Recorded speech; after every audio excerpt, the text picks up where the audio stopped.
Where did you get that? She asked in shock. Really? I show you a clear picture of you cheating on me, and the first thing you have to say is ask where did I get this? Does it matter where I got it? Will my answer to your question change the fact that you are cheating on me with it? I asked my wife of 7 years. Honey, I know it looks bad, and I admit that we kissed, but it's not cheating. As you can see in the picture, we are in full view of many others. We weren't doing anything else, of course, she replied. So that's your main defense? No explanation of who you're making out with or why you're making out like that. You're assuming that because you're not doing it with him in that picture on the dance floor, it's totally fine? I need to know, Tracy. Is that your definition of keeping your wedding vows? Brian, I can see that you're very upset about this. You have nothing to worry about, I swear. We were just caught off guard, and it happened. You don't have to worry about it. Making a big deal out of it won't help anything, she stated firmly. Innocent? Innocent? You still haven't even given me his name. Why should I get upset over someone I don't even know? I spat sarcastically. Does it matter what his name is? If I tell you, you might do something stupid like pick a fight, and he'll wipe the floor with you. I won't let that happen, she objected. I see. Thank you for your honesty and transparency. You've made your choice, now I'll make mine, I replied hotly. I turned around, ran up the stairs, and started packing my suitcase, which I would have enough for about a week. She quickly followed me. What are you doing? What does it look like? Packing a suitcase? But why? Because I can't take any more of your lies and deceit. I need to leave and think hard before I say or do something I might regret, I growled. Don't be silly, Brian. I know you wouldn't hit me for anything in the world. Until today, I knew there was no way in hell you'd cheat on me, so I guess we don't know each other as well as we thought we did. Cheating? Who said I cheated on you? Shouted Tracy. Kissing him wasn't cheating, and you know it. I never cheated on you. There he is, I said sarcastically. What is? A blatant lie. But I've never cheated on you, Brian. I didn't cheat on you with him or anyone else, she shouted. Huh? Then what do you call it? And I held out another picture to her, taken that same night. That's a pretty good picture of you entertaining him, isn't it? But where? How? There you go again. Doesn't it matter where I got the picture from or how I came to it? Does that knowledge somehow change the fact that you really did cheat on me and just lied about it to my face? She dropped the pictures on the floor and sobbed, trying to hug her husband. Stay away from me, Tracy. Communication is a two-way street. I gave you a chance to be honest with me about everything and come clean, but you don't have to think I'm worthy of the truth. I could have stayed and tried to discuss this with you for the sake of our son if you were honest, but you seem to be demanding too much from me. I'm taking my phone. If you ever call me again for any reason other than an emergency with little Bobby, I will block your number. Do I make myself clear? She nodded her head and I walked out, pissed off, frustrated, and hurt to the core. It was Friday night when I checked into the motel. I decided I would take the weekend to consider my next steps. If I divorced her, which was my instinctive impulse, Bobby would end up in a single-parent household, and I would have to pay alimony and child support. I wish she had given me some sort of explanation or at least apologized. Maybe she didn't have time to think about it. That's why I decided it would be better for us to be apart and think about what direction to take next. The absence of my wife and son was taking a heavy toll on me, and the loneliness was unbearable. I cried until I fainted. Shortly before noon the next day, messages began to arrive. Having received my engineering degree some time ago, I had gotten a job at a local chemical laboratory, which was a packaging facility of a large chemical concern. After 5 years there, I was offered the position of production manager at the flagship research and development center 1,000 miles away. Along with the increased responsibility came a significant salary increase, so we jumped at the chance and moved. We left all our friends and family behind. Tracy got a job in the call center of a large credit card company. The call center employed over 1,200 people, most of whom were Tracy's age. A year after we moved in, little Bobby was born. I convinced her to become a stay-at-home mom since I was being paid well, but she loved the company of her work friends. Her work friends quickly became our friends. We were part of a loose group of 6 to 12 couples who got together on average every 2 months, sometimes at her home, more often at a restaurant or club. The girls were her coworkers, and the guys, like me, consisted of their husbands. That's not to say I didn't have friends where I worked. But Tracy worked tirelessly to ensure that our social calendar consisted mostly of her coworkers. I had no objections as they were all nice enough. The women were all stunningly attractive, as were their husbands. I felt out of place around the debonair and dapper men, but they all treated me the same as the others. It was from this group that my current barrage of messages consisted of. It was clear that Tracy had not only informed them of our problems, but had given them the details, and they were all urging me to give them an audience and help diffuse the situation quickly. I shook my head, amazed at how she kept her attempt from me, yet freely shared the details with our friends. Now I wondered what kind of friends they really were. I don't like other people knowing about my affairs, especially my personal life and the intimate details of my marriage. This situation in itself was disturbing to me. The only person who didn't call or text me was Tracy. She knew I would honor my promise to block her. Cassidy, it seemed to me, was the instigator of everything that was going on. She was Tracy's best friend, and they were in on it like thieves. She wanted me to meet the group at her house on Sunday night at 6 o'clock. My analytical mind guessed that this could be some kind of trap. My car might be blocked, or the guys might try to prevent my escape if I decided to leave the meeting earlier than they wished. I texted back that I would meet them at Angus Steakhouse restaurant. I could park my car so that it wouldn't be blocked, and in the context of a public restaurant, I could leave whenever I wanted. Reluctantly, they granted my request. I agreed to the meeting for several reasons. First, to get answers as to why Tracy did what she did. Second, I wondered what our friends thought about the infidelity. Whose side would they be on? And third, I wondered if any of them were somehow involved in her adventures. Did they know? Had they set it up? If they did know about her extracurricular activities, none of them shared their concerns with me. I never backed down in the face of confrontation. As an account manager, I face almost every possible challenge and know how to keep my cool in almost any environment. I looked forward to learning more so I could make an informed decision or put them on the spot. I left my car in the parking lot of a nearby store and walked over to the restaurant. I realized that the group had arrived much earlier than the agreed-upon time to discuss strategy and prepare for the confrontation. This amused me.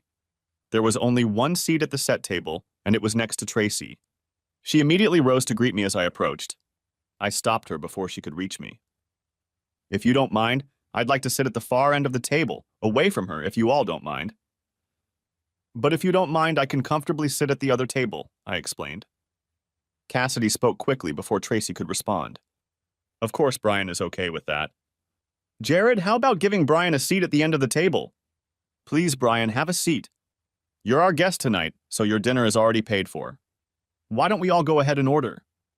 Our group was in a separate dining area of the restaurant used for overflow. They must have taken care to shield it from prying eyes. Everyone quickly placed their orders, and that task was accomplished. Before I let Cassidy or anyone else take over the conversation, I was determined to get at least one answer before moving on. I handed out 2 copies of the photo of Tracy and the mystery man kissing on the dance floor, one on the left and one on the right. I began, "You all seem very interested in Tracy and I settling our differences." I was shocked that she told our personal matters to someone before she and I even had a chance to discuss them on our own. But it just shows her continued disrespect for me and our marriage. Cassidy started to speak, but I interrupted her. Before any discussion begins, I want an answer, and right now. Look closely at this picture. Do you see that man? She refuses to give his name. I'm sure at least one of you here knows who he is. You all say you want to help us solve our problems? Well, what I need help with most right now is information. If none of you can be honest with me and provide the facts as they are, then we have nothing more to discuss. There was complete silence at the table. Even the talkative Cassidy hesitated to speak. Neither of them offered to say they didn't know the man, nor did they offer to tell me who he was.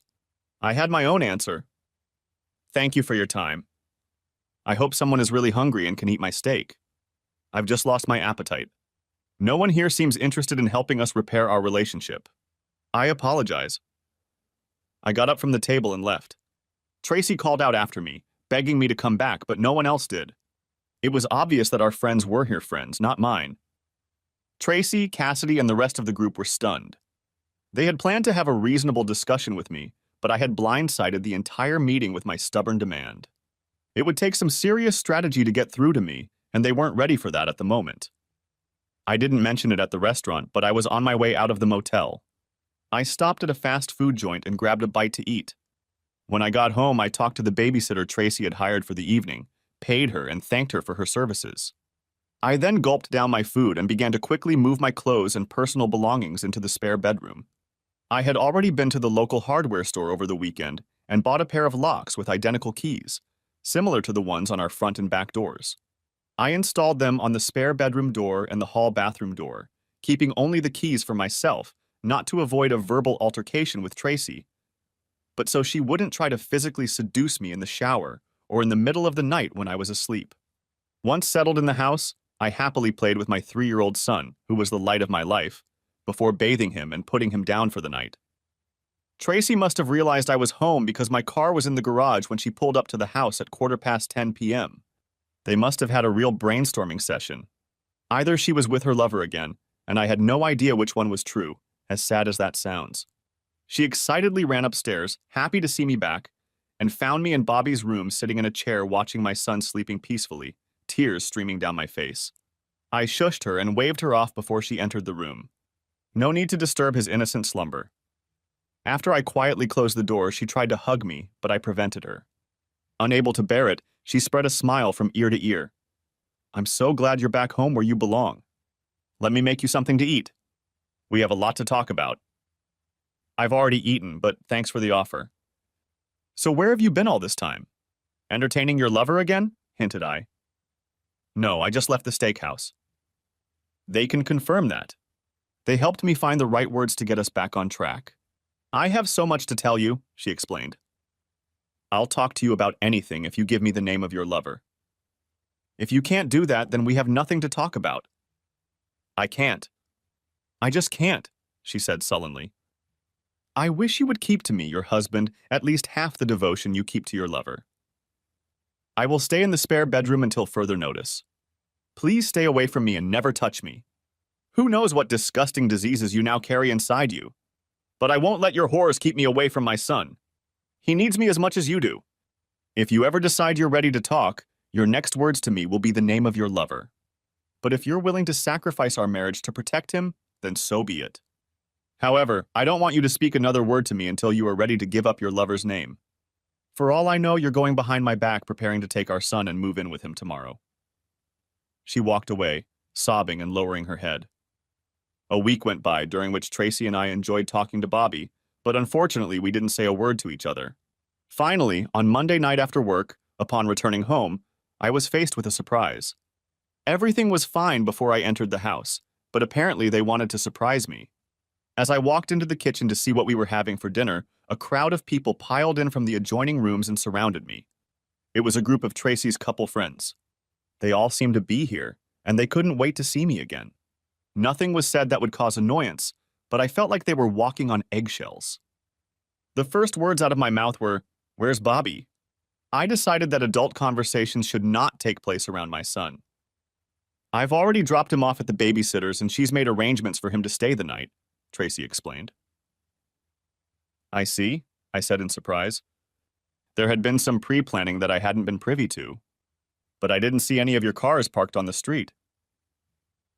"We all wanted to surprise you, Brian. So we all parked a block away from the house and walked.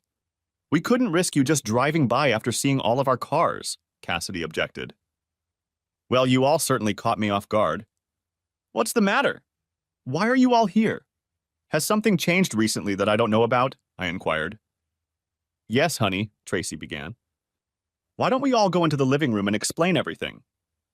I'm ready to answer your question right now." "Sure. But first I need to go to the bathroom for a minute. I just got home." "I'll be right there." "Why don't you all go ahead?" I went to the restroom in the hallway, peed, flushed, and washed my hands. Turning on the recording on my cell phone, I slipped it into my shirt pocket where the camera lens was barely visible in case anything interesting happened, and joined the crowd in the living room. I was surprised to see 2 other people there who hadn't been in the kitchen before.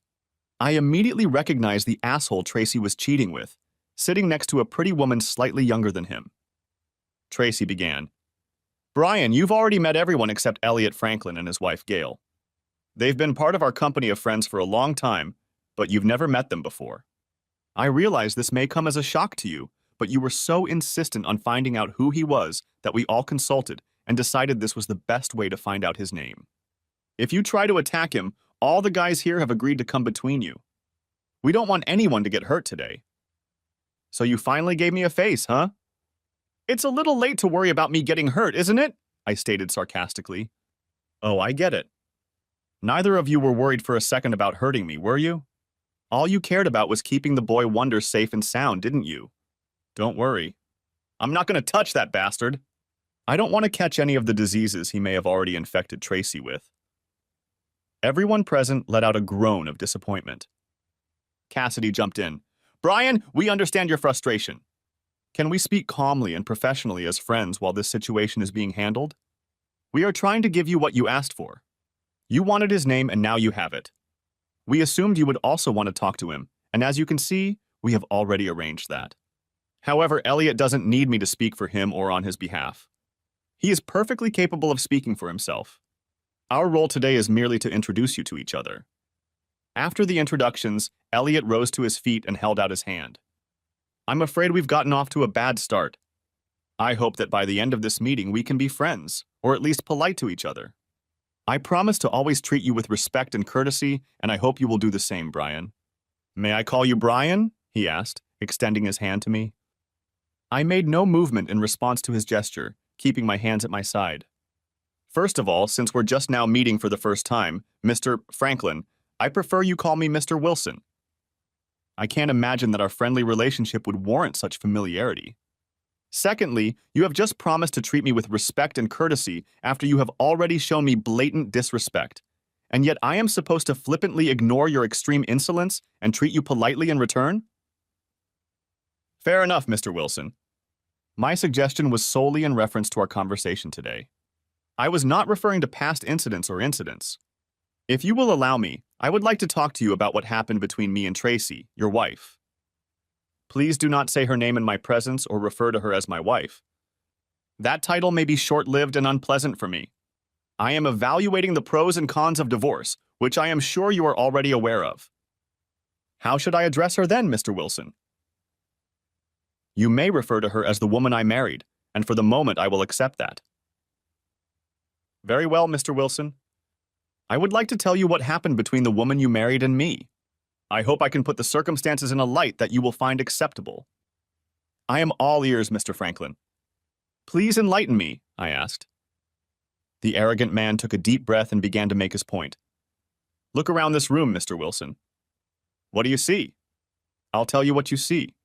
You see a room full of exceptionally attractive women and men, including the woman you married and yourself. Do you think that's a coincidence?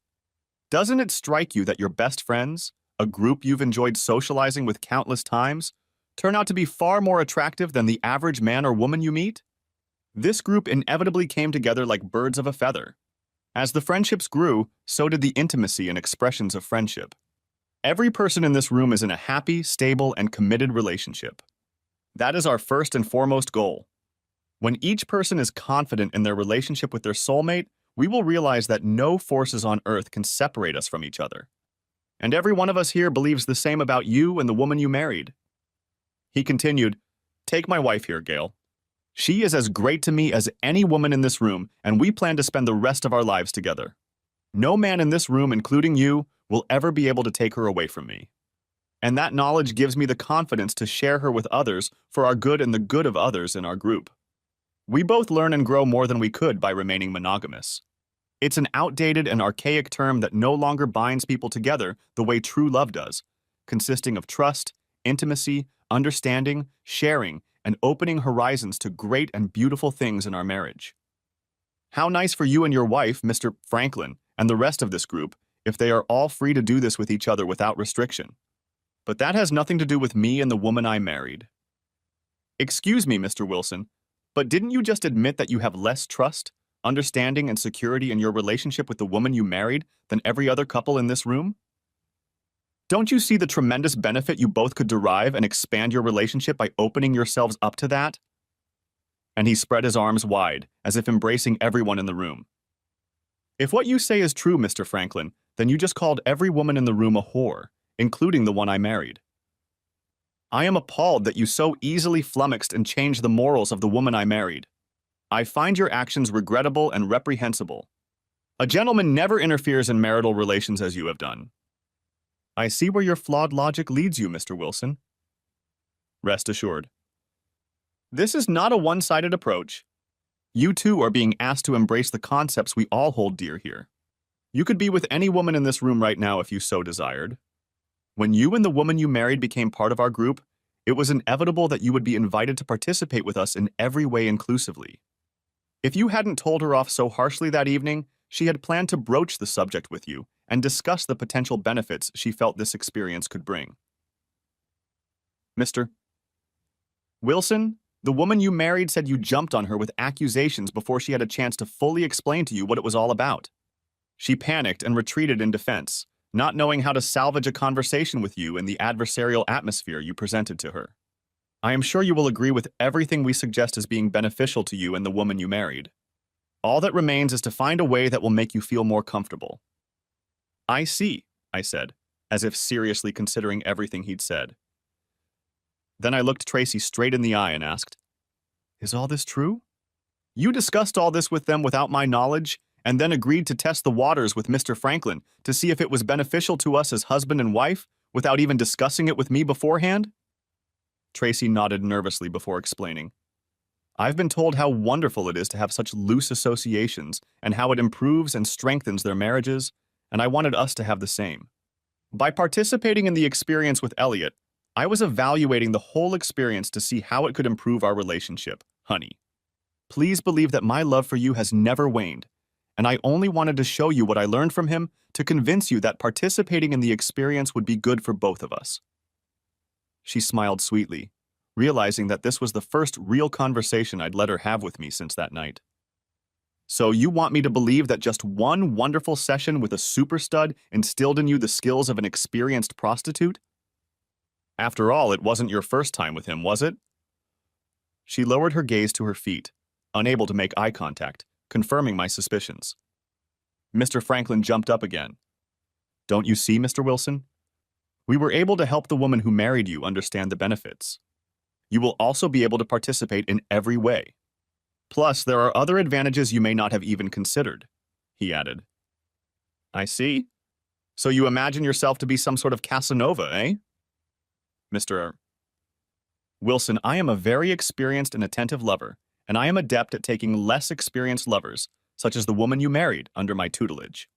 Through my experience, she will blossom, grow, and learn, and you will benefit from her new experience as well. Time spent with me and others will broaden her horizons. Please don't get defensive when I explain this to you. Everyone goes through periods in life when we become complacent and fall into a routine. I looked Tracy straight in the eye again. When have I ever resisted trying something new? If you think we need to brighten up our relationship, why didn't you ever talk to me about it before jumping into bed with a womanizer? She timidly replied, Please don't misunderstand me, honey. You're such a gentle and sweet lover, and that's what I need most of the time. But sometimes I want things to be more forceful and direct. That's exactly what Elliot showed me.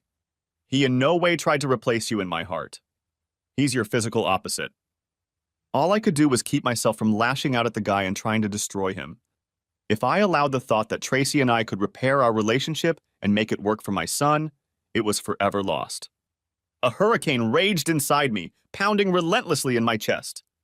Outwardly, however, I appeared calm and unperturbed. Now that I had come to the irreversible conclusion to divorce her, my new imperative was to gather as much ammunition as possible to return fire on all of them, creating as much chaos in their lives as possible for their part in the destruction of my happy home. Thank you, Brian. Now do you see our group in a better light? Will you and Tracy join? You will never regret it. Your marriage will only grow stronger from it, I guarantee it. As much as it pains me to say it literally, I grinned, I'd like a little more time to digest everything that's been explained to me today. Tracy and I need to discuss something one-on-one, alone, just between the two of us. Once we get something settled, we'll get back to you with an answer. Is that okay with you? The asshole grinned in an obvious weak smile. He was having trouble pretending to be polite. He hadn't expected a delay. He needed my answer right now, but he wasn't going to get it. Sure, he said obediently. Take as much time as you need. Then he nodded. Gentlemen? The three largest men quickly grabbed me and held me tight. I wasn't going anywhere. Although I was held securely, I didn't feel threatened in any way. It was just a surprise move. Tracy walked over, pulled my cell phone out of my shirt pocket, and started clicking all the videos she had taken.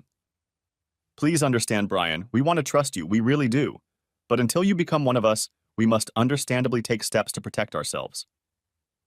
It was quite obvious that you were recording the events of this evening on your cell phone. I'm afraid we can't afford that level of trust in you at this time. Tracy nodded toward the asshole. He asked her, So it's all gone then? Everything? Tracy nodded, saying, Yes. There will be no recording of tonight. She then tucked her phone away in her pocket. It became abundantly clear that she was already a full-fledged member of the club for him to believe that she would go against my wishes to fulfill them.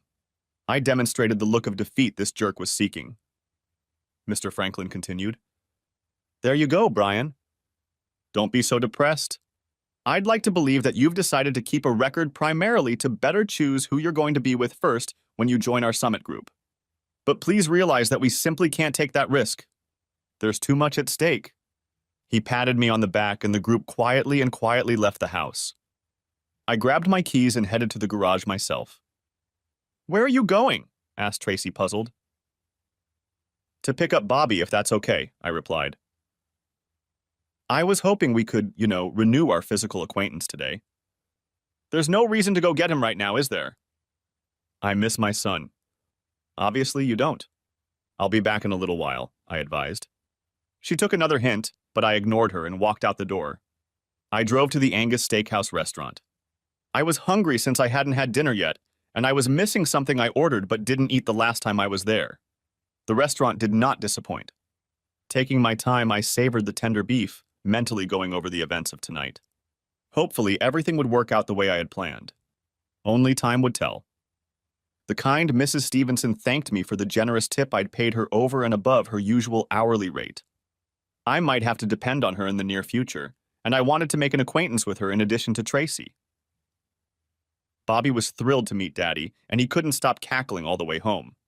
I gave him a bath and fed him before putting him down for the night. Tracy informed me that she was cooking something light for us since we hadn't eaten. I informed her that I had already had a snack, and she should take care of herself and not worry about me. Offended by my pettiness, she brushed me off, not wanting to upset Bobby with the upcoming conversation. Since it was Monday night and we both had to work tomorrow, I got ready for bed. She wanted to talk. What's going on, Brian? You seemed really interested in Elliot's offer about our band, and then you dropped me like a hot potato. What happened? I'm really glad you asked. Let me answer your question with my own questions. Perhaps your answers will provide clarity, I offered.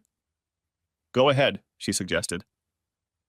Just before they left, 3 men seized me in my own house, and you never said a word against it. Is that true? It wasn't like that, she objected. It wasn't like that, was it? 3 men grabbed and held me in my own home? Yes or no, Tracy, did it happen? Yes, but... Before she could answer, I interrupted her. Yes, it did. And did you say a word of protest to any of the other witnesses who were also silent? Yes or no, Tracy? Just answer yes or no, I commanded. No, she answered with difficulty. Finally, we are beginning to understand. Then listen carefully to the next question. Did I ask you to take my cell phone and delete anything from it? Did you? Yes or no, Tracy? Come on, girl. You were doing so well, don't stop. Be honest, I muttered. No, she said quietly. So please bear with me because this is going to be a long question. Be careful so I don't have to repeat myself. You admit that you had no objection to me being held in custody in my own home. You also admit that you took my cell phone and deleted the recordings from it not at my request, but at the request of someone other than your husband. Is that true, Tracy? Yes or no, is that true? Yes. Good girl. We're almost there. Now, since I was standing right in the room when this happened and did not hear anyone tell you or ask you to delete anything from my personal phone, you must have tentatively entered into the conversation in my absence. then agreed to perform this task without my prior knowledge or consent. Is that correct? Tracy looked down at her feet. Yes, that's correct.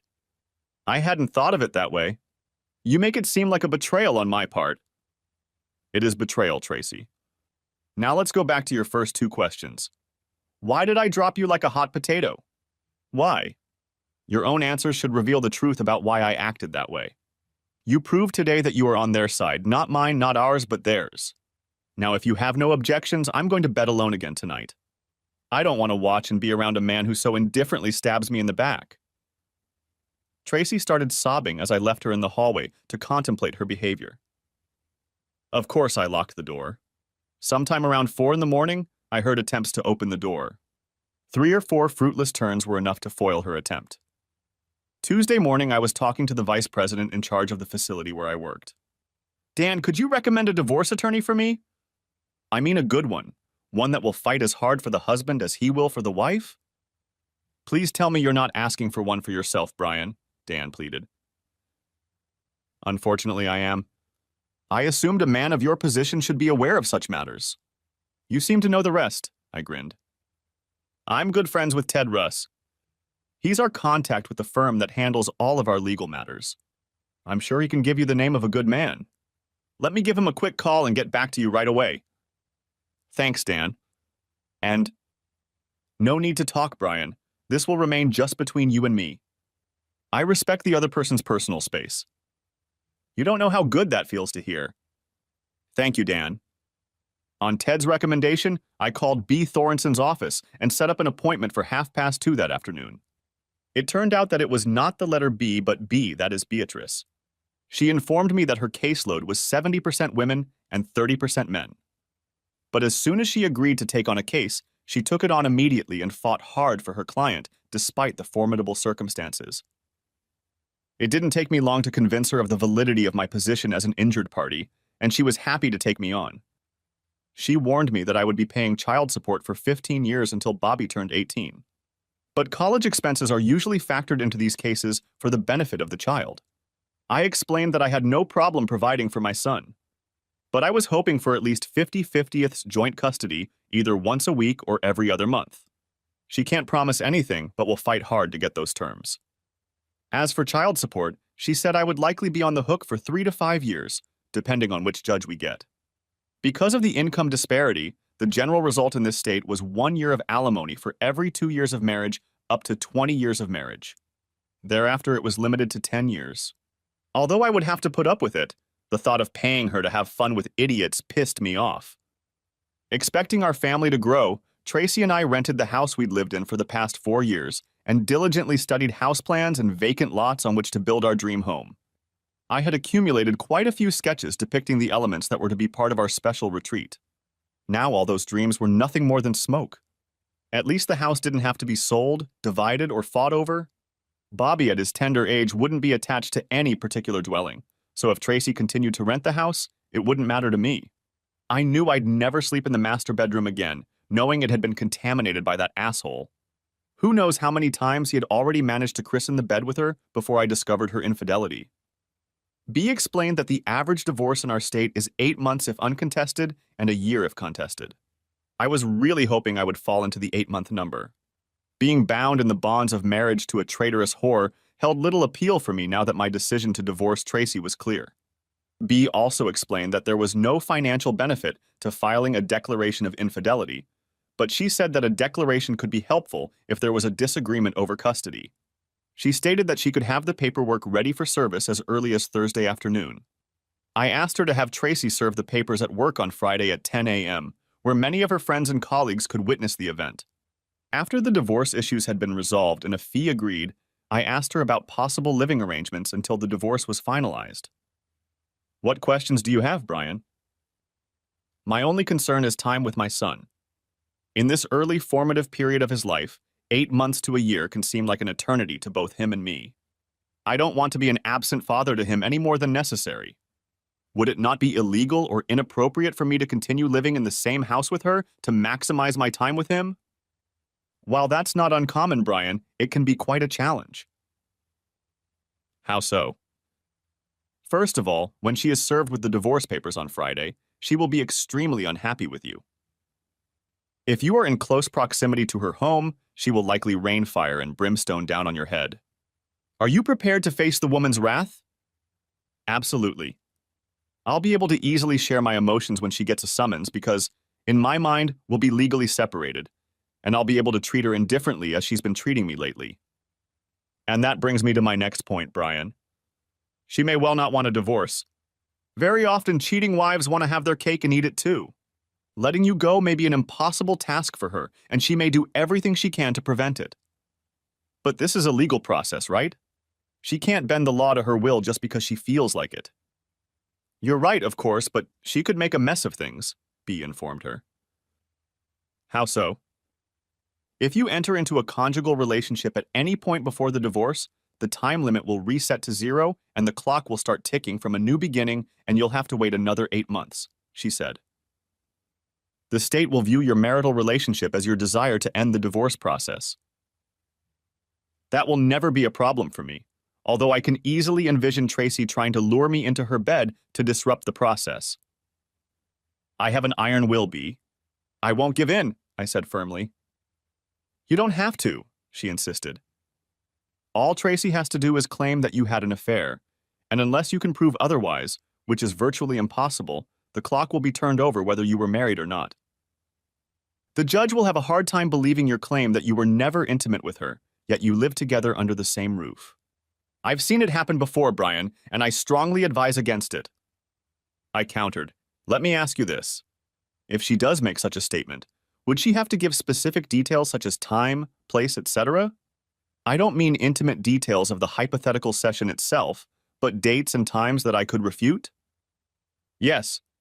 Yes, she wants to, but again, it would be your word against hers, and the judge would likely believe her, especially if she was tearfully persuasive. Leave it to me. Thank you, B. You've been a great help to me. I then talked to her about another legal issue I would have to deal with immediately after the divorce.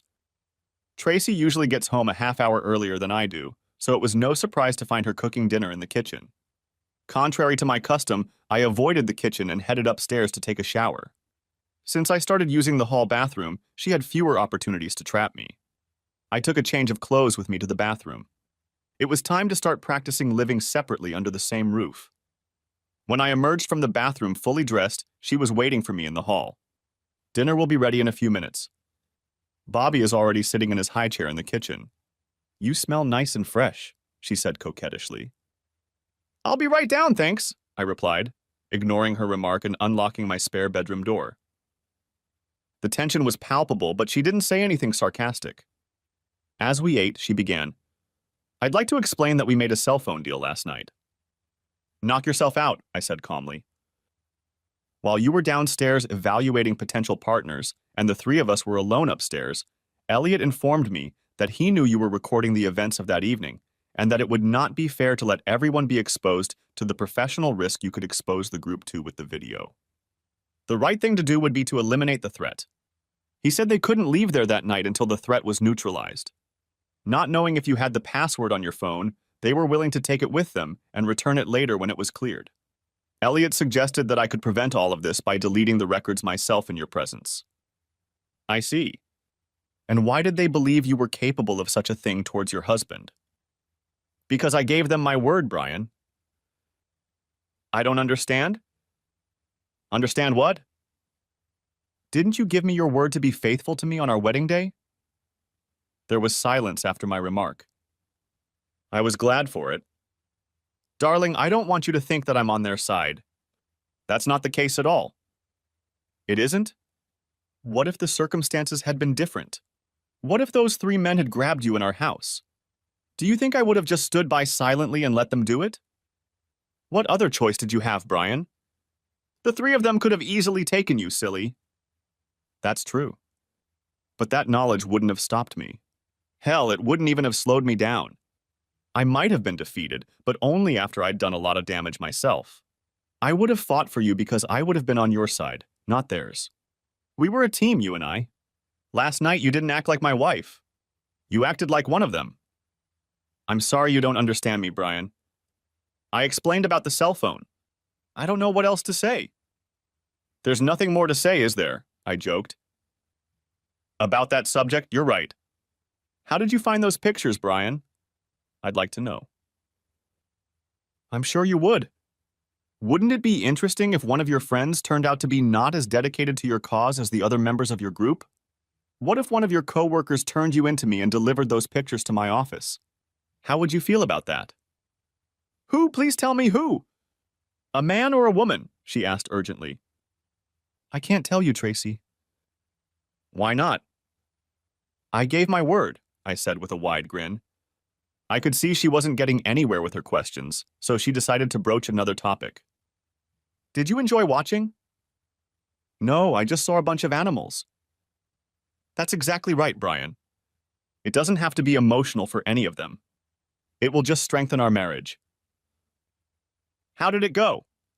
Our marriage is hanging by a thread. I already feel closer to you, I added sarcastically. Don't be like that. You don't know what it's like. Tracy, has our life become so boring, mundane, and devoid of fantasy that you're afraid we can't survive as a couple without inviting other people into the bedroom? I didn't say that. It's not that we couldn't survive without it. But don't you want to do more than just survive? Shouldn't we take opportunities to strengthen our marriage when they come along? What's the harm in that? The harm, as I see it, is the destruction of the trust we once had. That is what you have already done with your experiments. Instead of strengthening our marriage, it is tearing the very fabric of it in two. Perhaps no one you know considers fidelity an admirable character trait, but I do. Obviously, your friends don't give it much thought. They proved that last night. I don't trust you anymore, Tracy. You've proven you're perfectly capable of doing whatever you want behind my back. If it's so important to you and you believe in it so much, why didn't you come to me and talk things over with me before you jumped into bed with another man? Because I knew you would react that way. I thought that if I could participate and realize the benefits of it first, then I could bring everything I've learned to you, and we'd be better for it. When you see the improvements in me, I thought you would realize the value of it and agree with me wholeheartedly. So you and this smug asshole consider yourselves supreme in enlightenment and understanding, believing that lowlifes like me should be spoon-fed to slowly comprehend the life truths you both somehow instinctively grasp? How elitist of you to graciously allow your superior knowledge to trickle down to this lowly peasant. I didn't realize how lucky I was. Sarcasm was in my every word now, and she caught it. She said, "Why don't you let me show you what I've learned? I've adopted some techniques from Elliot and watched Gail closely last night as you asked. The purpose of this whole process is to improve our love life, not destroy it. Let me show you what I can do right now." I swear you won't regret it, she enthused. Every time I look at you, I cringe. It's not conducive to me wanting to kiss you anytime soon. All you're going to offer me is a whore who freely shares with other men what used to belong only to me. Only yours? You don't own me, Brian. And I never have and never will, she said defiantly. You're absolutely right. I never claimed to own you. I mistakenly assumed you were mine because you said you gave yourself to me. And now you've taken your words back and given them to another man. You've broken something in me, Tracy, and I'm not sure it can be fixed. She started sobbing again. Needless to say, that was the last conversation I had with her until Friday. All of my free time was spent with Bobby. I didn't hesitate to change his diaper and never once asked her to help me with him. We were almost playing a game of who bathed him the most. Bobby seemed to enjoy the constant attention, and I was happy about it too. Over the next few days, I researched the names of Elliot and Gail Franklin. I hoped to find their connection to the group. But I came up almost empty-handed. In public records, I found one Elliot Franklin, a homeless man who had been arrested for soliciting people for money downtown. The photo and age didn't even come close to the one who had entertained Tracy. I'll try to find out more about them. I decided to have Tracy over at 10 a.m. on Friday morning because I was attending a meeting of the local chapter of facilities managers. We usually meet every quarter for 4 hours, including lunch. Numerous contractors sponsor this event to advertise their services at the various facilities represented by members. Thus, not if, but when Tracy calls, my secretary will confirm my extended absence, and I will intentionally leave my cell phone on silent mode. The only call I answered would be an emergency call requiring my attention at work. I wasn't avoiding Tracy at all. I just wanted to give her time to get over the initial shock before talking to her. When I eventually returned to work, I took her call, leaving numerous messages.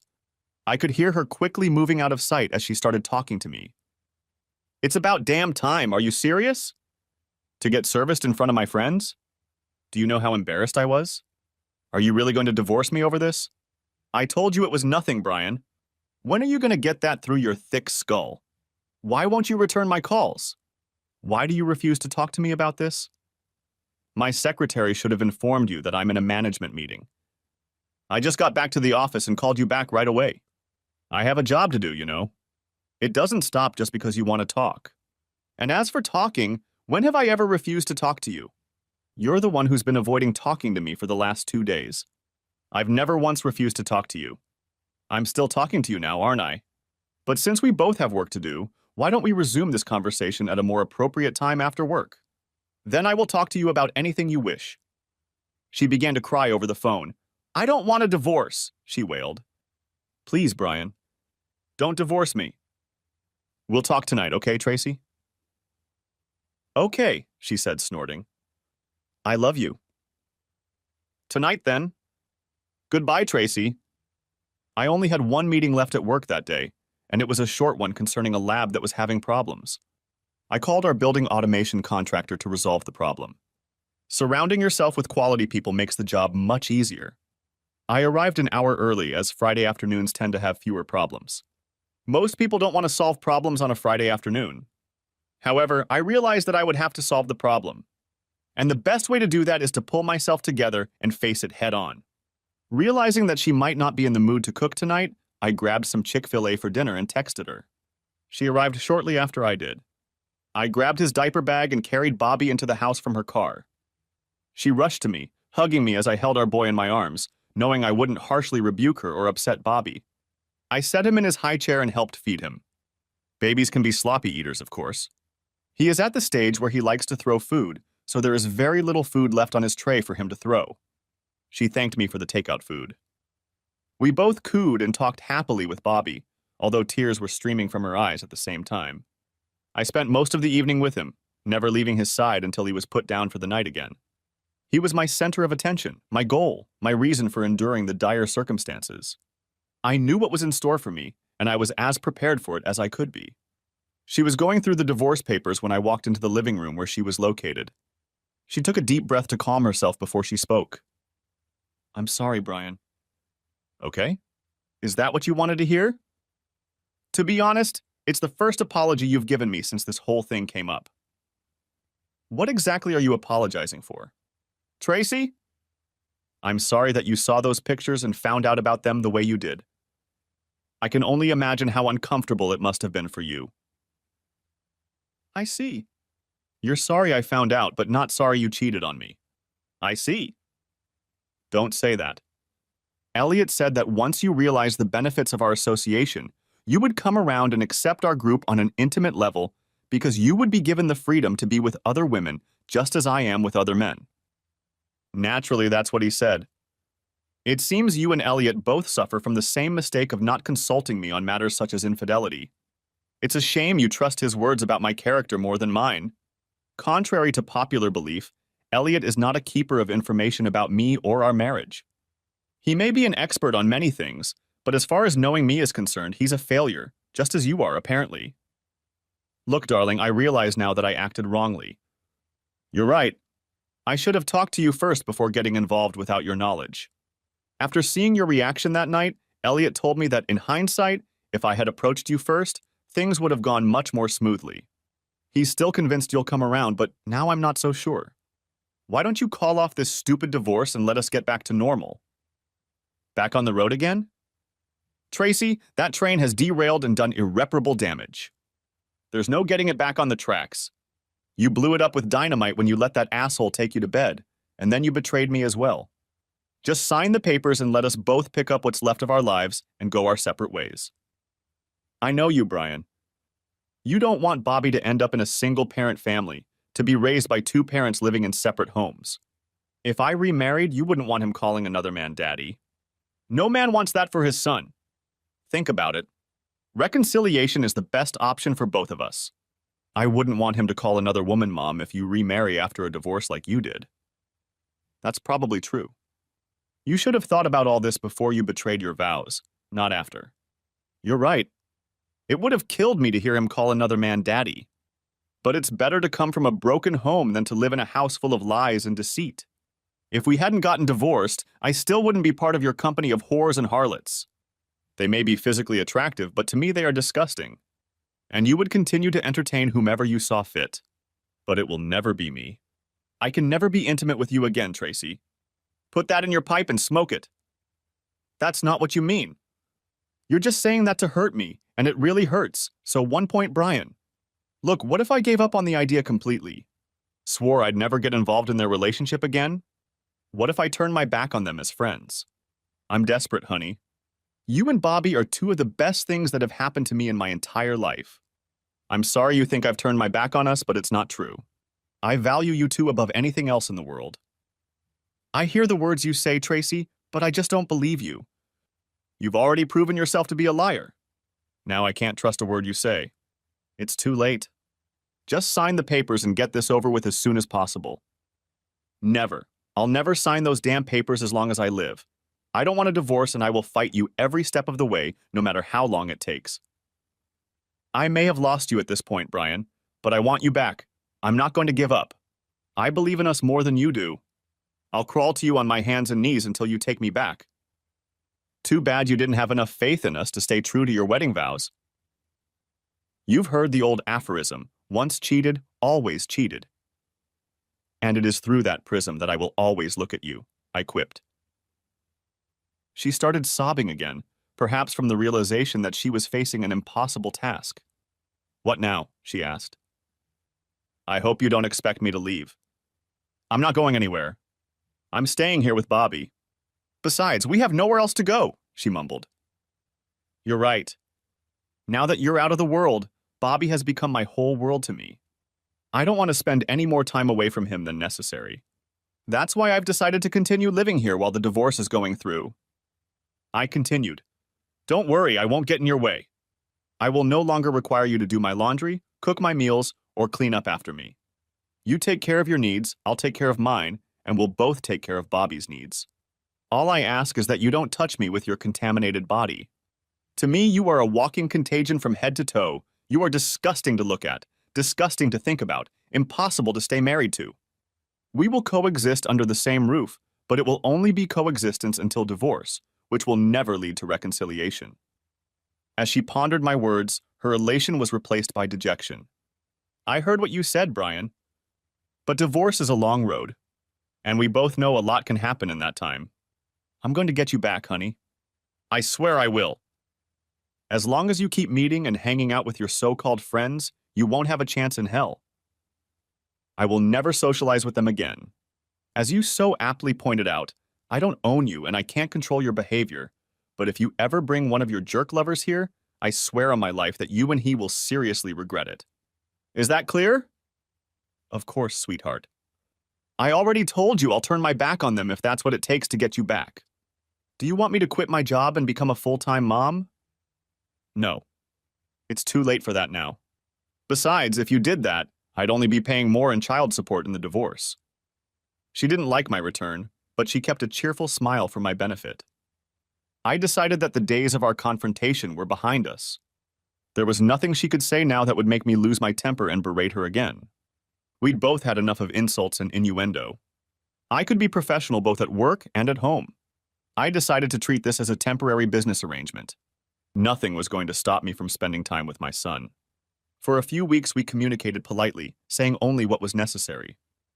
Surprisingly, we agreed to several suggestions from my attorney B. In the interim, I would pay all rent if Tracy would pay all utilities. I canceled all utilities in our joint names and reissued them in her name only. Both of our cars were already paid off, so we each paid our own gas and insurance. We each took care of our own meals, so there was no need to share groceries. Being financially free of it was not as difficult as I had anticipated. Since I was still paying the lion's share of our expenses, she accepted it. I transferred half of our savings to a new account opened in my name only and left the balance in an account in her name. She was quite unpleasant to me for a few days after that, but soon realized that I was only enforcing the terms of the divorce agreement, which she politely refused to sign anyway. Tracy made every effort to come up with an excuse to ask me questions and engage me in conversation. I was always polite and never turned her down unless she got personal. I never asked her for anything or started conversations. One day I was going through a desk drawer in my room looking for socks of a certain color, and it occurred to me that I hadn't seen the 3 pictures of their meeting. I urgently searched all the drawers in case I had moved them and forgotten about it. They weren't there, and I knew who had taken them. I scrutinized the lock on my door with a magnifying glass and only then noticed the fine scratches. She would never have been able to pick the lock on her own. She must have called a locksmith to do it for her and produce a key. That was the only explanation. The next day I bought 2 new identical locks and installed them on the bedroom and bathroom doors and hid the only new keys back in my pocket. She didn't want me to know that she could get into my room anytime she wanted, and I didn't want her to know that she no longer had access until she tried again. Her continued betrayal to protect her lover further confirmed that my decision to divorce was the right one. Now I wondered if she would lie and claim that her date with Elliot never happened. After a few months of detente, she began periodically asking me to take her out to eat or to go to a movie, in general to anything resembling a date or a couple's activity. I always politely declined such offers. I could see that she was getting nervous. She was used to going out with her friends a few times a month.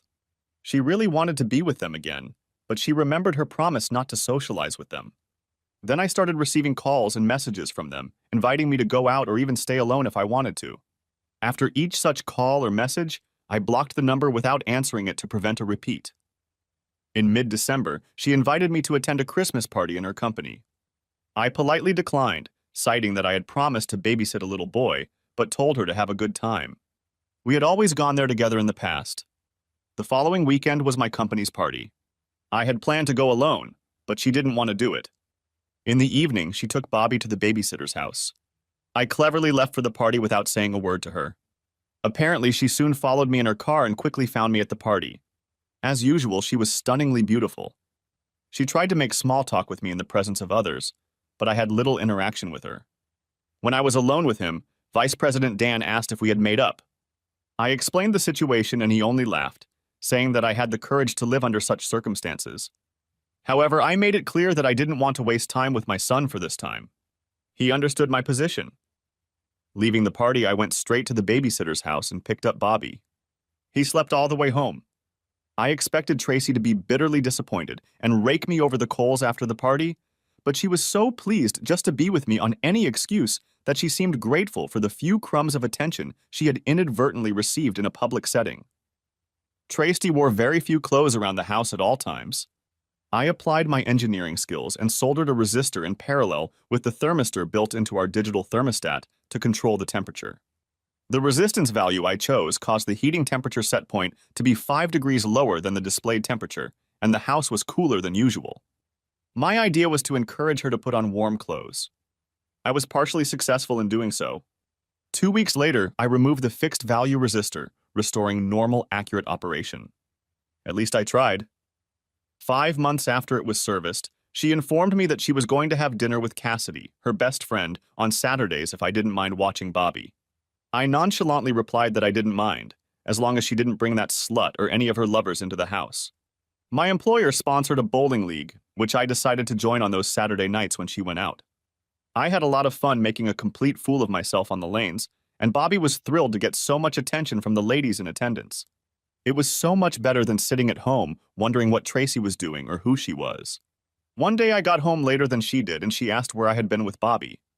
I told the truth. She asked if she could come with me next time, and I again told her honestly that I only leave the house when she does and not sit home alone. My answer really upset her, but again, pleasing Tracy was no longer my concern.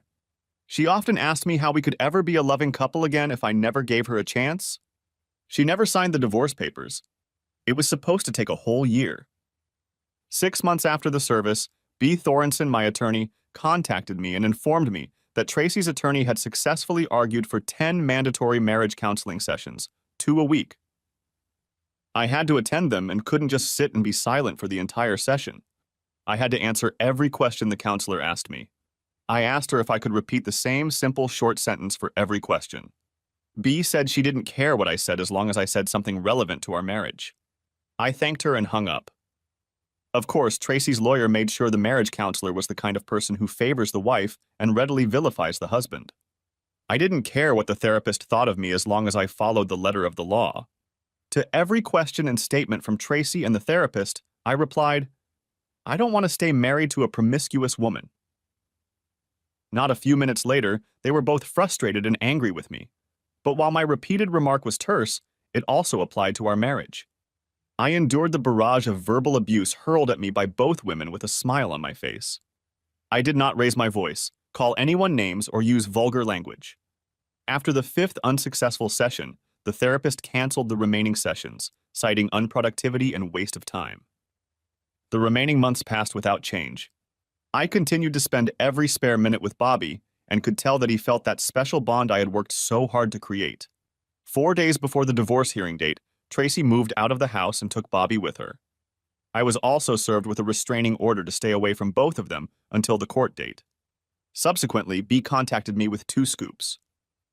I tried to warn you, Brian. She claims that on 3 separate occasions you coerced her.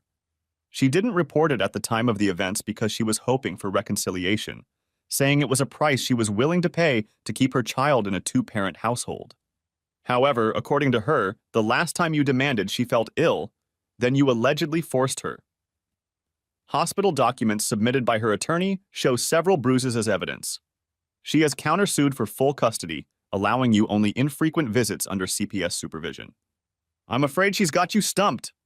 Is any of what she claims true? B, you know me much better than that. Not one word is true, not one word. Okay, I just needed to hear it from you. I will fight for you to the end, but I have little hope of overcoming her accusations without hard evidence to back up your denials. B, has she provided all the necessary information that you indicated would be required to investigate her allegations? Yes, she has. I have the details in a folder in my office. Can you email me the information her attorney has provided? Sure, for what it's worth.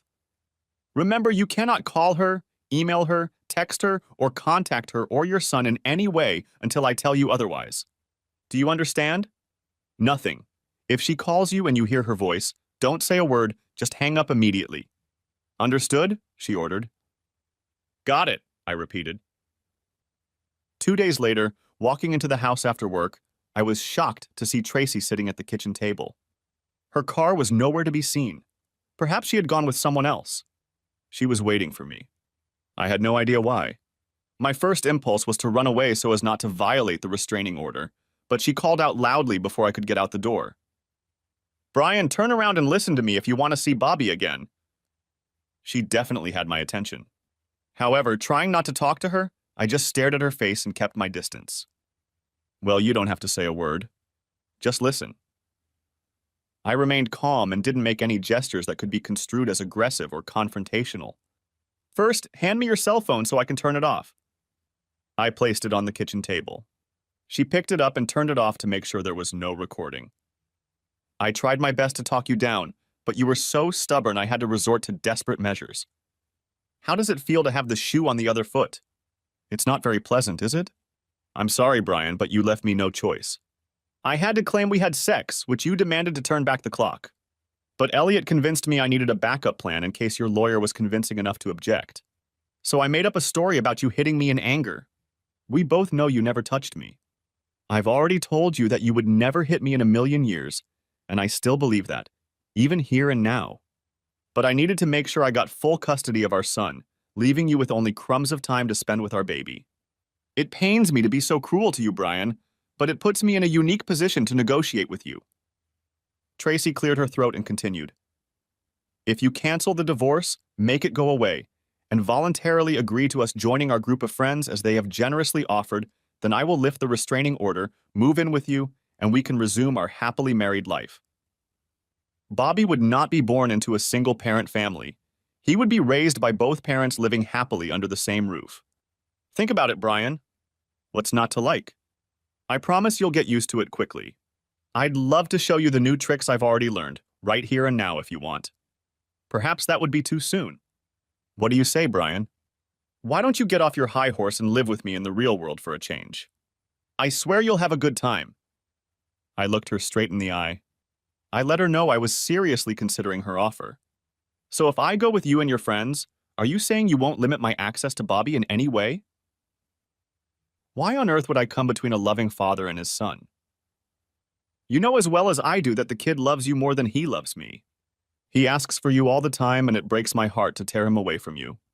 Just say yes, Brian. Just say yes and all our problems will go away, she encouraged. First I lost you, then my son. My life is unbearable. I miss Bobby madly. I want to be with him so badly, I cried.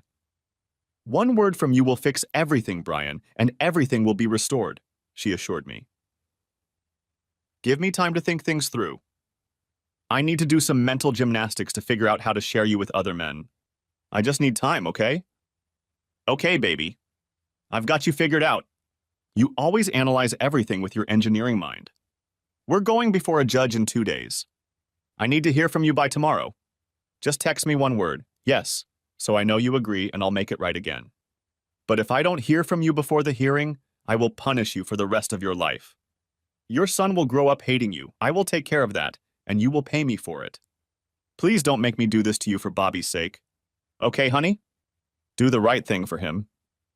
That bitch hit me where it hurt the most. My son. Nothing else in the world means as much to me as this little boy. I'll answer as soon as I can. For now, please leave, I insisted. She walked past me with a smirk on her face. She knew she had me by the balls. I held my breath until I heard the door close. Looking out the window, I saw a shiny Lexus pull up quickly next to her. The driver, of course, was asshole Elliot Franklin. He must have a huge boner for her to go to such lengths to accept her into his group. I had a lot to think about. B informed me that my presence at the divorce hearing was not required. My presence wouldn't change the outcome, but I wanted to be there. As I left the men's room to head to the courtroom, Tracy appeared out of nowhere and hissed, "You had your chance, you stupid moron! I'll tear you to pieces in there. Your son will never know your name and will grow up calling another man father. I will marry a real man who is not so insecure, who trusts and believes in me and our marriage, who is willing and open to new experiences, unlike you." Then she spat in my face and hurried away, escorted away by the stares of the onlookers, who wondered what heinous crime I had committed against such a beautiful woman. I took a handkerchief and wiped my face. Entering the courtroom and taking a seat in the back, I waited my turn, hoping that my lawyer was at least half as good as her reputation. I had a lot on my plate for today. While I waited my turn, it was interesting to hear about some of the crazy divorce cases. I noticed that those who represented themselves really had fools as clients. Our case wasn't heard until 1 p.m., which made for a long day. Tracy was called to testify first, as she had filed a restraining order and made accusations against me for mistreating her. The divorce was a minor issue. I listened intently as she recounted everything I was accused of, including dates, times, and specific locations of the alleged assaults. This was her chance to get custody, child support, alimony, child support, and maybe even jail time because, oddly enough, the prosecutor had yet to file formal charges against me. I said nothing as she tearfully recounted her horrific attacks on me. My attorney silently drew images of flowers in the margins of the notes presented to her. Tracy's lawyer skillfully wove a coherent picture of my violent temper and unsuitability as a parent or guardian of a vulnerable toddler. He explained that Tracy had done her best to reconcile before my latest attack. She claimed that I had falsely accused her of infidelity and that my jealousy had destroyed our marriage and our family. She now agreed that divorce was the best option for her and the child. After the attorney laid out his arguments and rested, B smiled politely, taking her turn with Tracy. "I want to clarify and confirm for the record that you are absolutely certain of the dates, times, and locations of the attacks you accuse Mr. Wilson of." "Can you be wrong, Mrs. Wilson?" B looked at him intently. "No, ma'am. I understand everything perfectly. My attorney recommended that it was mandatory that I fully document the events should such situations arise, and I wrote everything down on a calendar I kept in a stash." "I see. So you swear under oath that the allegations you are making against my client are accurate and true?" "Yes, ma'am. I wish I could say otherwise, but the truth must be told." Tracy snorted tearfully in response. No further questions, Your Honor, B informed the judge. You may step out now, Mrs. Wilson. Thank you, Judge Cora Feldman advised Tracy. She and her attorney seemed stunned that my attorney had not questioned her more thoroughly. Her smirk, addressed to me as she got up to leave the witness box, said it all. She knew it was a win-win. Even my lawyer hadn't challenged any of her statements. She was ready to fulfill her promise to me, to turn my son against me. I shuddered at the thought. Your Honor, I would like to call Mr. James McMahon to the stand to testify, B asked. The judge nodded in agreement, and a plain man with no face took a seat up front. Tracy and her lawyer conferred, and she just shrugged. He was obviously unfamiliar to her. Please state for the record your full name, sir, B asked. James Winfred McMahon. Thank you, Mr. McMahon. May I call you James? Jim, please call me Jim. Of course, thank you, Jim. Could you tell the court where you work and what the nature of your business is? Yes, ma'am. I own and operate McMahon Investigative and Security Services. Jim, would you please tell the court how you met my client, Mr. Wilson? Yes. He approached me about 14 months ago, concerned about his wife, Mrs. Tracy Wilson. He suspected her of infidelity but had no proof. We offer private investigative services to confirm or disprove such suspicions, and he immediately utilized our services. I see. And what did you discover during your surveillance of Mrs. Wilson, Jim? We were able to gather evidence of her infidelity and provided him with 3 photographs of her in bed with another man.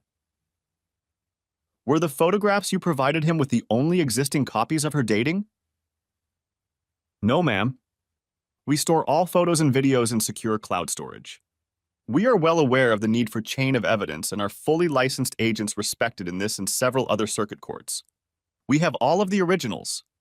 Mr. Wilson has only been provided with copies. And do you have other copies of these same images, sir? Yes, we do, right here. I can confirm that they are copies of the uncorrupted originals. Thank you, Jim.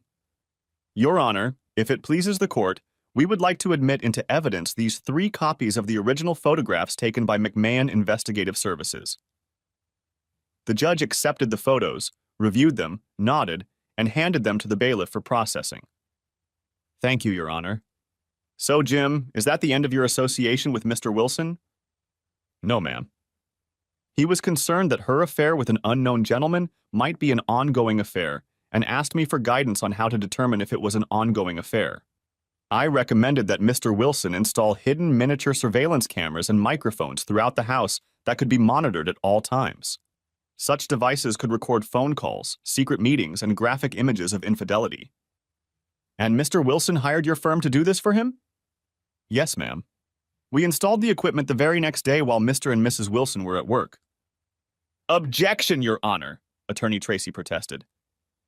I see where this is going, and before this case goes any further, I ask that you declare inadmissible all evidence obtained through those despicable hidden cameras. Mr. Wilson could have easily edited or altered any of those recordings to make the circumstances play out the way he wanted and smear my client. That is unconscionable. Judge Cora Feldman heard the objection and looked at B. Before I rule on your objection, Counselor, I'd like to find out if there are grounds for it. Attorney Thorenson? Thank you, Your Honor. Jim, could you explain to the court the nature and type of surveillance system you installed in Mr. Wilson's home at his request? Of course. All of the cameras transmit data wirelessly to a laptop computer hidden in a subfloor under the house. The laptop is connected to a wired Ethernet hub that continuously streams all collected data to our secure cloud servers. Mr. Wilson does not have access to the raw records. The laptop does not store any local records or files other than the web address to which streaming content is sent and stored. The only way for Mr. Wilson or anyone else to access these files is to contact my firm. I strongly recommended this option to him to ensure that the chain of evidence is constantly monitored. Of course, we provide Mr. Wilson with information that we believe is useful to him and inform him of the circumstances after reviewing the records. All of Mr. Wilson's involvement with the system is limited to the monthly replacement of the batteries in the camera transmitters. Judge Feldman smiled at Jim and nodded. I've seen you in my courtroom before, Mr. McMahon. Your firm has an excellent reputation. The objection is overruled. Thank you, Your Honor, B cheered. Jim, you heard the testimony of Tracy Wilson accusing my client of assault. She held out a piece of paper to him. Here are the dates and times of the alleged assaults as portrayed by Tracy Wilson. In your opinion, Jim, do you think her accusations have any merit? No, ma'am, they don't. What makes you so sure, Jim? When your office provided us with those specific dates, times, and locations, my staff went back and reviewed the archival recordings made on those dates and at those locations at Mr. Wilson's home. In all cases, the recordings show a fairly quiet home where Mr. Wilson is happily playing with his son and Tracy Wilson is alone in another room of the house. There was peace and quiet in the Wilson home at the time of the alleged assaults. There were no incidents of violence recorded on the video footage. Tracy and her attorneys seemed interested in the stains on the floor. There was no eye contact. Her case was a wreck. Jim, can you offer any additional information regarding the allegations she made against Mr. Wilson? Yes, ma'am, I can. I have here a transcript of a phone call made by Mrs. Wilson the day before she moved in. It's only her version of the conversation, of course, but in it she clearly says that she hates to see her husband, whom she says she loves very much, being treated this way, but that someone else beating her up so she could claim it was him is quite obvious. She has stated that she is going to use this as leverage against him to convince him to give in to her wishes. Objection, Your Honor, that's hearsay, her attorney grumbled. If need be, I can provide the original tapes of her saying all those words in her own voice, but that transcript is a mirror image of the words she said on the phone to someone other than her husband, offered Jim indignantly. Tracy's lawyer sat down and did not object again. B said, Thank you, Jim, for your expert testimony. No further questions, Your Honor, and sat back down. Judge Feldman looked at Attorney Tracy. Would you like to question this witness, counselor? Defeated, he said, No questions, Your Honor. Judge Feldman ordered, You may leave the room, Mr. McMahon. Thank you. After my private investigator took his seat, the judge continued. I see what's going on here. An innocent man is being accused of crimes that it is obvious to the court that he did not commit, in an attempt to sway the court toward full custody of the mother's child. In doing so, Mrs. Wilson perjures herself. Perjury is a third-degree felony and can result in up to 36 months in prison. The transcript of this hearing will be forwarded to the district attorney for possible prosecution. It is my hope that he will press charges against you, Mrs. Wilson. I hereby grant full custody of the child, Bobby Wilson, to his father, Brian Wilson. Tracy Wilson will have visitation rights at Mr. Wilson's discretion. Mr. Wilson, I urge you to be generous with visitation. Your child needs to spend time with his mother. I nodded to the judge in agreement. She continued. As for child support, I am inclined to award it, given how ruthlessly Mrs. Wilson has treated her husband. But I am not without compassion. Alimony in the amount of $1,000 per month, payable on the first of each month, is awarded to Tracy Wilson for a period of 3.5 years or 42 months. Each of you will keep your automobiles. The checking and savings accounts will be divided equally between the spouses based on the balances in the accounts as of the date the divorce petition is filed. Each party will retain their retirement accounts. Because Mr. Wilson will have primary custody of the child, the court will not award child support. Mr. Wilson, as custodial parent, I grant you the right to make decisions regarding your current residence. Do you want to stay there or move? I stood up. Your Honor, I have no desire to live there any longer than necessary. Tracy can continue to rent the house if she wants. In any case, I'm moving out. Very well, Mr. Wilson. The lease on the present residence will be left to Mrs. Wilson. Mrs. Wilson? Tracy staggered to her feet and rose to her feet. You have a maximum of 8 hours to return the child to Mr. Wilson. If you refuse to comply, you will be held in contempt of court. Is that understood? Yes, Your Honor, she said tearfully. Good, the judge has allowed it. I suggest you take appropriate action before you leave this building today. All restraining orders are lifted, and I grant the petition for divorce in Wilson v. Wilson. You should both receive divorce decrees within 30 days. Tracy cried with despair as she realized she had lost her family. She turned to me to comply with the judge's order. If you don't mind, Brian, I'll bring Bobby to your house tonight after dinner. I'd like to be with him for a few more hours before I turn him over to the judge. That won't be necessary, Tracy. I've just been waiting to see how this trial ends. I've already got my eye on a new apartment, and I'll have some friends help me move there as soon as I get out of here. I held out a piece of paper to her. Here's the address of my furnished apartment. I'm only taking Bobby's stuff, my personal belongings and tools. All the furniture you can keep. Bring Bobby to this address tomorrow at noon. I should be settled in by then. She nodded sadly at me. If anything, I'm sorry, very sorry. This is not the outcome I envisioned. Well, since life with me was so boring and mundane, from now on you can have the interesting and fulfilling love life you've been striving for without me. Good luck with your next open marriage, I stated sarcastically. She didn't say anything back. Brian, I want to thank you. For what? For not going after Elliot and Gail Franklin. They really are wonderful people. Too bad you'll never get to know them like I did, she said gratefully. No problem. I have absolutely no interest in Elliot or Gail Franklin. As far as I'm concerned, they don't exist to me at all. No, neither Elliot nor Gail. But I can tell you who I'm interested in doing business with, the company you work for. I found out from HR that your company has a very strict non-brotherhood policy because so many women work there and they want to protect them from predators.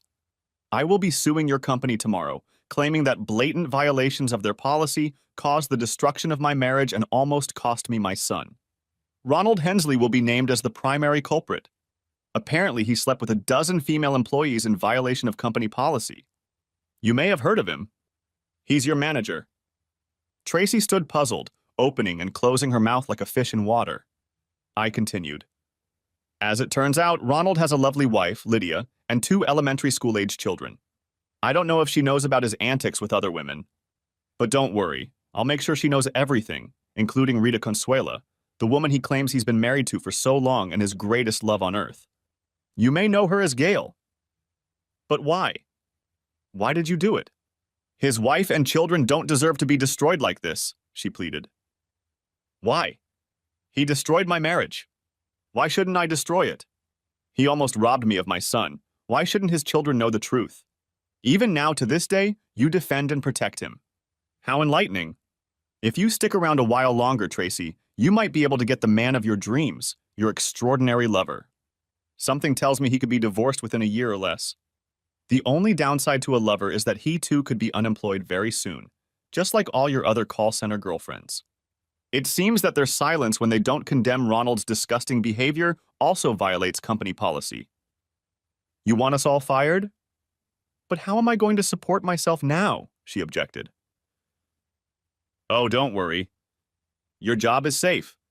I promised your company that I wouldn't publicize this as long as they kept you on staff. To think, you could eventually start your own group of whores. I can only imagine how wonderful your life will be when I'm no longer in your way. Once you explain to them how lasciviousness has strengthened our marriage, I'm sure the ladies will be bursting with desires to join you. You may have a hard time hiring another manager. Perhaps one of the husbands will take on a leadership role. Just imagine all the exciting new possibilities, enthused I. But why are you protecting my job and firing everyone else? She babbled. For one reason and one reason only, Tracy. I agree with the judge that Bobby needs a mother in his life. It's not exactly a dream job, and it doesn't pay very much, but it's enough so you can live without having to come to me for money. One day when he asks me how I treated you in the divorce, I want to be able to honestly say I was fair. If you tell him otherwise, I'll show him the proof. Neither Tracy nor her friends knew that I had already known her lover's real name from day one. My private investigator does an excellent job and is worth every cent he charges me. An engineer always approaches a problem from a position of knowledge. If we don't have the answer, find someone who does. That's exactly what we do. B, my shark of a lawyer, sued Tracy's call center for $1.5 million and settled for a tidy sum. $250,000 she kept, and the rest went to me. The day I received my paycheck, I wrote Tracy a check for $42,000 in a lump sum. My child support obligations were paid in full by her own company, and there was still a lot left over. Now I could build my dream home. Word spread quickly through the workplace. Many single ladies where I work looked at me as potential prey. But after just getting off this roller coaster, I think I'm going to focus on Bobby for a while before I get involved in dating again. Free at last. Thanks for watching. I hope you enjoyed it. So subscribe to my channel and watch the next video.